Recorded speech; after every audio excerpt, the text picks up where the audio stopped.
Hey everybody, it's Jason Blaha here, and today I want to chat with you guys a little bit about the importance of, for more advanced lifters, right, advanced lifters, of having different big exercises that we can put into different slots in order to avoid stagnation, in order to avoid overuse injuries, things like that.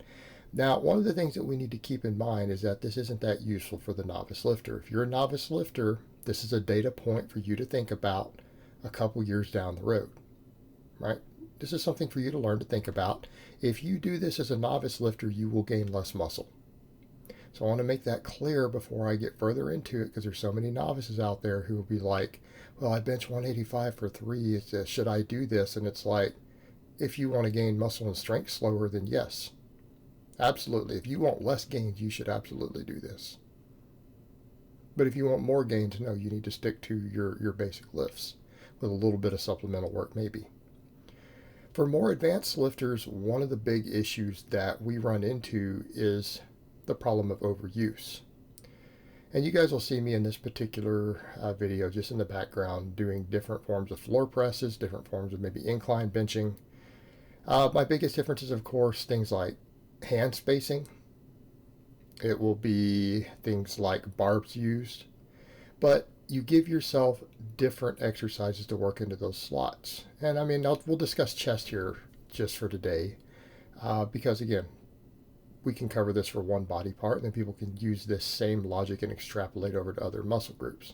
But as advanced lifters, we know that we have to have a lot more training volume to gain muscle than less experienced lifters are. Okay, that's one of the biggest differences. One of the biggest differences between, say, the intermediate and the advanced lifter. We could argue about progress. Oh, how fast can you progress? You know what? That's so arbitrary and so individual. Again, based on lifestyle, caloric intake, everything else. That's not really the way we would define those, at least for me. But what I find is that more advanced lifters need more total tonnage, more total volume in order to gain muscle. It's harder to disrupt our homeostasis. And the data is starting to get pretty overwhelming, showing that I think most of your top experts in muscle growth and hypertrophy and strength all universally agree there. You have to do more work the bigger and stronger you get. Well, the problem is that we not only deal with a recovery side, we deal with overuse. Because it's one thing to come in and bench press and do, 3 sets of 10 with 150 pounds. Okay, not a big deal. When you're doing 3 sets of 10 with 245, and then you need more volume, maybe you're doing 5 sets of 10 with 245 twice a week, there's a huge amount of additional stress put on joints, put on connective tissue, things like that, right? Because you're dealing with not only an extra 100 pounds of weight, but more total sets and reps with it. And that might be what you need to actually stimulate growth.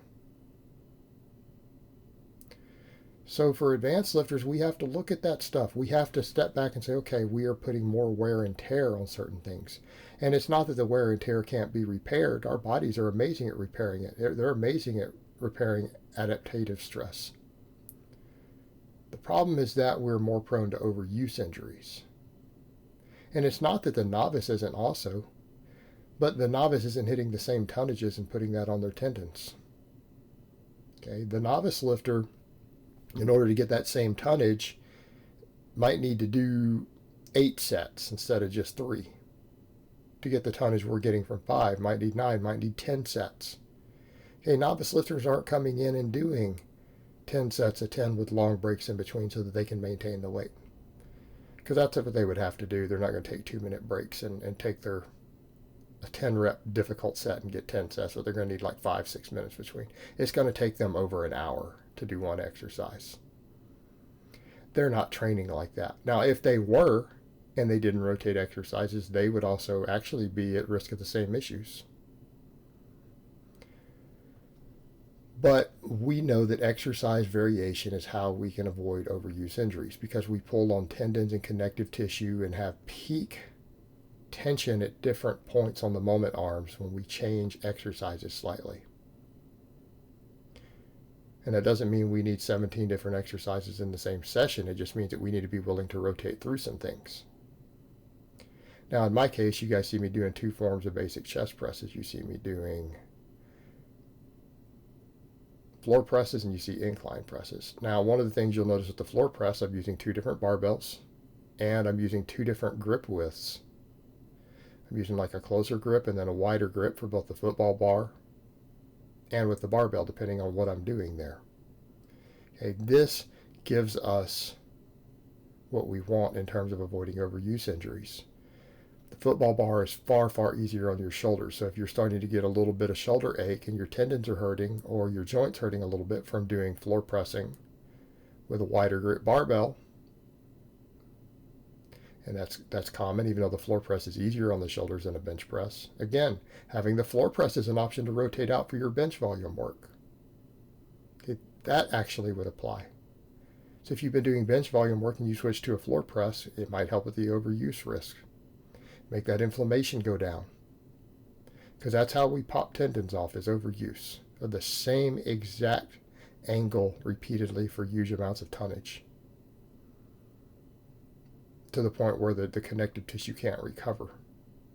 So you go to a floor press. If that's bothering you, you could change the grip on the floor press. We can change bars on the floor press. Okay, this is one reason specialty bars are so valuable for advanced lifters. They let us change things, and a lot of times they're joint savers or tendon savers. And because it gives us these variations, the moment we feel any inflammation in an area, we can swap to a specialty bar for the exact same movement. Okay, we can switch to a specialty bar for the exact same movement. And that inflammation will often go away. But let's talk about chest there. What if you don't have access to specialty bars? Do you have other options? Sure you do. Sure you do. Let's say you go to a gym that doesn't have any specialty bars and you need these different chest exercises. You've got bench press. Could you, in theory, switch to a decline bench for a little while if you needed to? Yeah, it's very, very similar to the flat bench. You can go over to a floor press. Okay, you might need to go to close grip for a little while, depending on what's going on with connective tissue. You can go to dumbbells. You got different options. I mean, so for me, I have specialty bars, but you know, if I personally have clients who are advanced lifters and we need extra chest work, I'm not opposed to having them use dumbbells. In fact, I would say as of right now, I have 2 different clients who need more pectoral for their bench. We use floor presses for some of it, but I have 2 of them who right now they're doing dumbbell presses, like flat dumbbell chest presses for sets of 10, sets of 12. They have access to it. They don't have specialty bars at their gym and they need more chest work for their bench. So we use dumbbells. Okay. Now, dumbbells are not appropriate for your heavy work. In fact, I would never prescribe dumbbells for chest presses even at 5s or 6s. I know coaches who do, I wouldn't. But for your volume work, if you need a different exercise to avoid overuse, they work great. Particularly for people who can't do dips. Because I'm also happy to throw someone on weighted dips or even very high rep body weight dips for that. For a phase if that's what they need. So we have to look at it from that perspective based upon the equipment that you have. I mean, specialty bars are the easy fix. Like if you have specialty bars, this is easy. You just swap bars on the same movement. And you'll generally avoid overuse. You're fine. And you'll usually stimulate some new growth due to a slight novel training response. But people who don't have that, that's where we mess with things like dumbbells. Because dumbbell isn't a superior chest tool. That's bodybuilder nonsense. It just gives you a variation to avoid overuse. It can hit the pecs really hard. But that's valuable. And you know, we can do the same thing with our incline. Say you're incline benching to improve your bench or to improve your overhead press or whatever. Just build your shoulder girdle and chest up.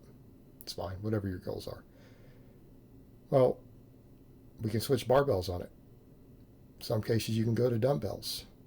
And again, this is how we avoid overuse, is through rotating through these.